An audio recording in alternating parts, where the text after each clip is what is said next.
welcome back to Oldwell and Salamander Stoves, and today we're going to talk about liberating the top of your stove, because as well as providing a heat source, the top of your stove is the perfect place for doing all sorts of things. So we're going to show you all the various things that you can do on the top of your stove. So my little Hobbit stove is both sort of top and rear entry. You can set it up either way you like. There's a collar and a blanking plate. Now normally with a rear setup you'd have a 90-degree T and cap at the back, and that pushes the distance to about 170mm, the flue to the back of the stove. Now I've designed a new, what I'm calling a rear flue wedge, which reduces that distance by 50mm. So you've basically got a top flue setup, but you've liberated the top of your stove for cooking, boiling water, etc. So I'll show you. It attaches to the stove with a small collar. The flue box attaches to that collar, and then a separate collar attaches to the flue box, which accepts the single pipe or a twin wall flue adapter. So it pushes that flue in closer to the back of the stove, other than what you would normally have on a 90-degree T and cap. So this part will be available soon, so keep checking on the website for more information. So we've liberated the top of the stove, so we've got all of that surface area for cooking on, which is great. Now the first thing to really consider getting yourself is a trivet.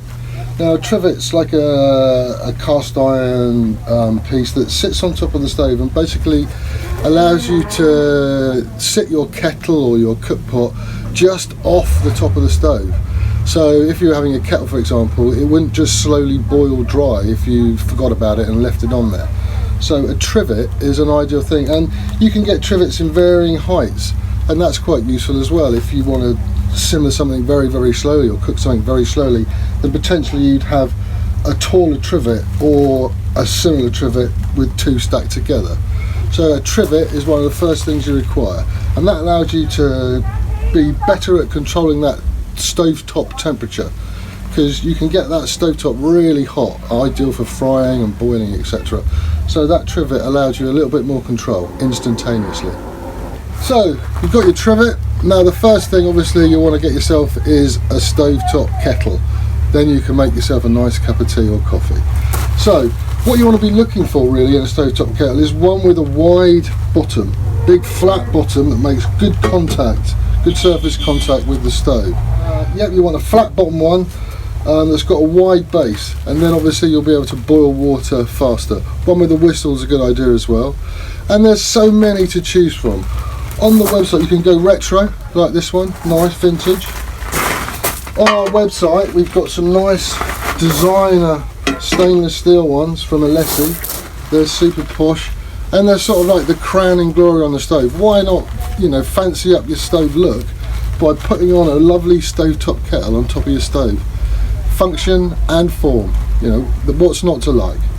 So there's that lovely one there with a nice dragon whistle, or you can go really designer. I love this one. It's another Alessi one. It's really sort of plain in form with these gorgeous wooden handles and like a little fish whistle on the end there, and it's got sort of a more melodious whistle, which is nice. I haven't got the stove cooking hot enough yet to boil water. I'm just basically showing you what you can do on your stove. So yeah, get yourself a nice fancy kettle. They look the dog's diddlies on top of the stove. Now you can spend a lot of money on a stovetop kettle, or you could be really lucky, which I was the other day. Going down to the charity shops, look what I picked up for £3.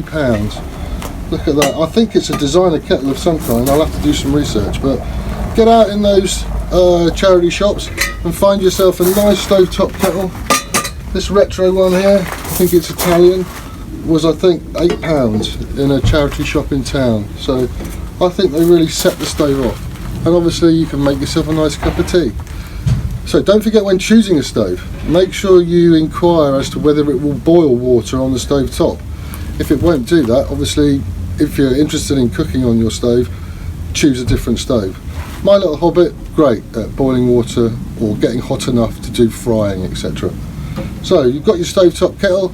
Now you want to get yourself some cook pots, etc. So we've got a little bit of cookware on our website, the nice salamander enamelled cookpot, which is great for slow cooking, stews, etc. And you can fry off onions for soups in there, all sorts.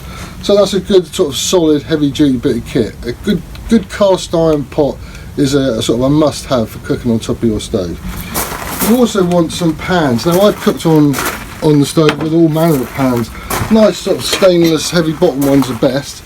But we also do this nice griddle pan, again sort of cast iron and enamel, and that fits nicely on the stove and is great for, you know, those lovely breakfasts. If you've got a nice little space outside, bring your hobbit outside in the summer and set it up, and then you can cook your breakfast out in the sunshine.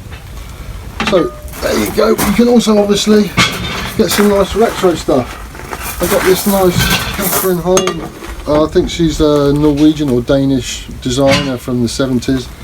Something like that I think really looks lovely, and it's a joy to cook on the top of your stove, you know, with a nice pan like that. So that's the pans. You know, choose a few and sort of dress them around your stove, make it a nice little kitchen area. Like I say, the Stovetop is great for cooking, so a whole number of recipes are on the website, so get your pans out, liberate your Stovetop and get cooking. So we've got boiling water and cooking just about sorted on the top of the stove, but there's other things you can do as well. Now I use this kettle here, this little cast iron kettle. I put sort of potpourri water in there and slowly simmer it on top of the stove. It's like a room sort of centre humidifier, that's a nice thing. I designed my T1000 Stovetop toasting fork. Check out their website for more information on that little baby. And I've also gone a little bit crazy and asked a local artist called Tati Dennehy, who's a sculptor up on Dartmoor, to make me a stovetop goddess, which is going to scent the room, or scent my office in fact. And she sits with this little bowl, removable bowl, which you put your essential oils in, and you pop it in there, and as she gets warm, the scented oil vaporises off and scents the room. I think she looks fantastic sitting on my stove. Well, so thanks for watching. I hope that's been helpful. So if you really think about when you're planning your project and installation, think about liberating the top of your stove and incorporating either a 90T or the new rear Flue wedge. Even if you don't or can't liberate the top of your stove and you come off the top, you can still use one of these taller type coffee pot kettles for making into a kettle for boiling water. They're great. So that will fit on just in front of the flue pipe here. So there we go. Several good reasons why you should liberate the top of your wood stove and make a feature out of those things that you put on top of it. It's not just heating, it's also a little bit of the aesthetic too.